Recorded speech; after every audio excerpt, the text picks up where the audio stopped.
This is the trial balance that we ended with when we on the last video. So you may want to write this down or something because we're going to use this as our guide in creating our balance sheet and our income statement. And I can tell you I can't have both these things at the screen at once. So if you want to pause here for a second and write this down or print it out or something, that would be great. But you can see if we do the trial balance correctly that we've got everything in a particular order. Here's our assets. Here's our liabilities. And here's basically our owner's equity. And everything is going to follow generally in that format. All right, let me move that off the screen so we can start doing our balance sheet.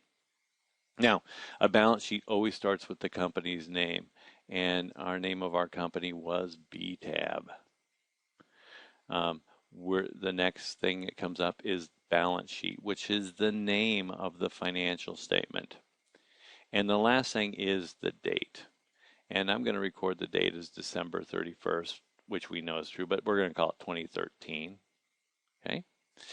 And there's a particular label that goes on here. And you can do one of two things. I like to use at. Okay? But you can also use as of. As of is also just as appropriate. And all this is trying to do is to indicate that a balance sheet is at a particular point in time or as of a particular point in time. It's not the day before. It's not the day after. It is exactly that day. All right, so we're going to then to our balance sheet. We're going to start with our assets. The first one would be cash. The first item always in the list is going to have a $sign on it. And that tells the reader of the financial statement that this is the opening of all the additions for everything in that column. Our accounts receivable, I'm going to abbreviate some of these, was $1,000. We had supplies inventory of $80. And we had prepaid insurance.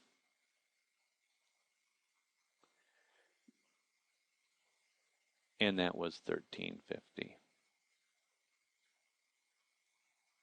Now, it's required under GAAP that you put a subtotal on current assets and on current liabilities. So I need to put a subtotal here and call it total current assets. And that subtotal is $46,830. And we're not going to put a $sign here because we're not yet done. I'm going to label this last account property, plant, and equipment.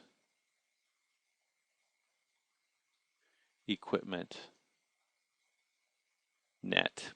And this is allowed, and most companies will do this if you look at publicly traded financial companies' balance sheet. But they'll do is they'll take all the totals of all their assets and they'll total them up, and then they'll subtract out the accumulated depreciation on those assets, and that's what the net means.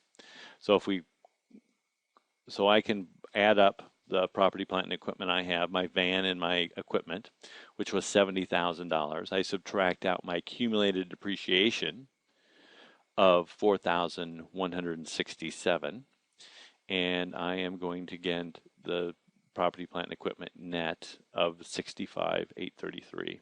So that gives me my total assets of $112,663. And it's going to be double underlined and $sign. And again, the $sign on the opening and the $sign on the closing tells the reader that, hey, here's the first number, and everything down to that next $sign is added together to come up to that total. And let me show you again. I'll put a little footnote here that property, plant, and equipment was $70,000, and that was the van plus the equipment. Okay, and then we subtracted out the accumulated depreciation of the $4,167 to come up with the $65,833. Okay, I'm going to put a little line here because it's going to make it easier for us to read. Now we're going to look at the liability side. And I'm going to start a little higher here because I don't want to run out of room. We have our liabilities. And the first one we're going to have is our accounts payable. and that was 700. I'm going to have the unearned revenue, and you can see that I've already made a mistake here. My accounts payable is the first number in the column, and it needs a dollar sign to open up the when I'm going to sum together. And then I have the interest payable, the interest I owe grandma, and that was 1,200.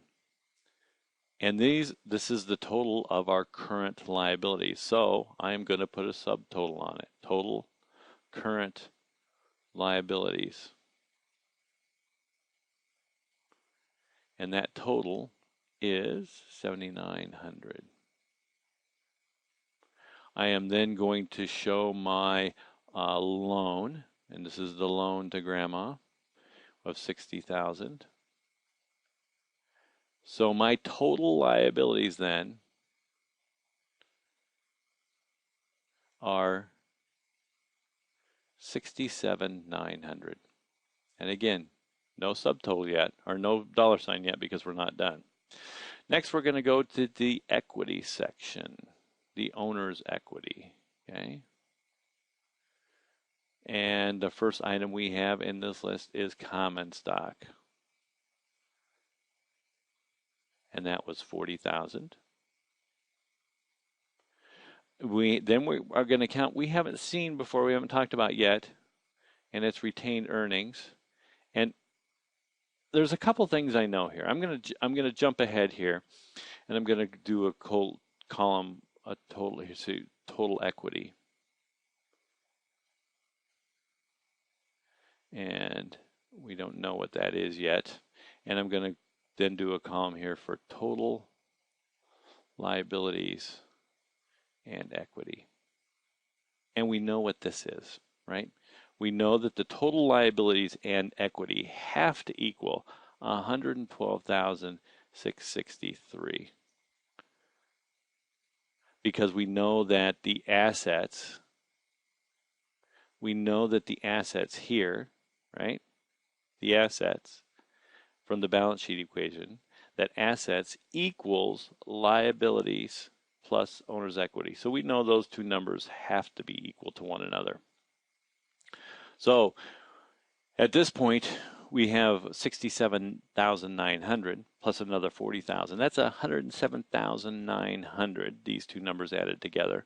We're a little bit short. Now I can do a little bit of algebra, and I can tell you that number that we need to make this balance is 4,763. That makes then my total equity 44,763. And if I add the 67,900 and the 44,763, I get to 112,663. Now that's kind of a way to back into the retained earnings, and it will typically work, and so sometimes if you can't find it, it is one way to go about doing this, but there is a better way, which we're going to do in the next video.